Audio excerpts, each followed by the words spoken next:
Hi everyone, I'm Sean Palis with Prosymmetry, and today we will cover how to build a team in Tempus Resource. So from the Tempus homepage, we're going to browse to the project management tile, and let's create an entirely new project. So we'll choose regular project, and let's give this a name, new project ABC, and a whole bunch of numbers. Next, I'm going to go ahead and set a target start and a target end date for the project. The reason I'm doing this is that when we go to build the team, it's going to look at resource availability over this time frame. So we want to have this set. Go ahead and create the project. And at this point, we can now move on to building the team. Now, in past videos, we've looked at forecasting at the project level or at the task level, and we showed how an end user can pick from a list of resources. That list can be entirely open-ended, or it can be restricted through security. Another method is to use this build team functionality.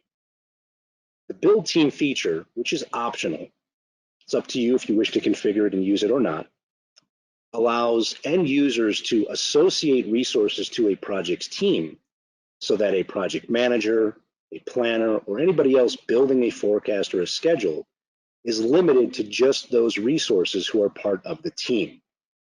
In reality, this might be a resource manager logging in, going to a project, and allocating members of his or her staff to the project.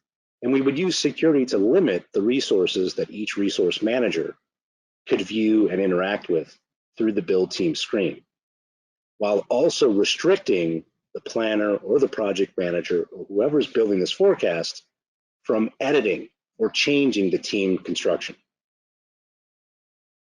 So to build the team, we would select from the project options menu, and we would select the build team option. This is going to load a build team screen that gives us a range of options. Notice the lower half of the screen includes a list of all the resources that I have access to.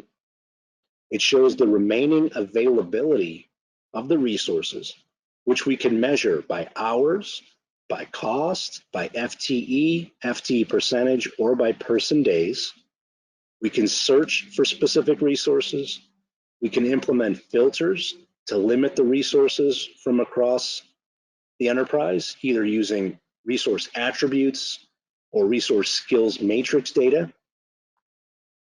We can also choose if we wish to display a heat map or not, and also look at this by different levels of time granularity.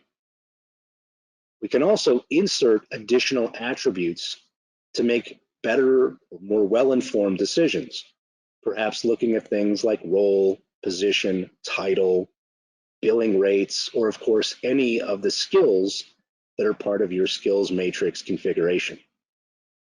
Now, to add resources to this particular project's team, we would simply click on the checkbox to the left of the resource name. Notice as I select these resources, they are added to the list of team members displayed above. You can always return to this screen to add more resources or remove others. And you can also clone previously defined teams. So if you're working a project that has a very similar team construction to one that you've built and planned previously, you can simply clone that team to this project. Once we've constructed our team, we select Save, and now assignments in this project can be limited to just members of this project team. If you want to learn more about the Team Builder, Tempus Resource, or Prosymmetry, contact us today at prosymmetry.com.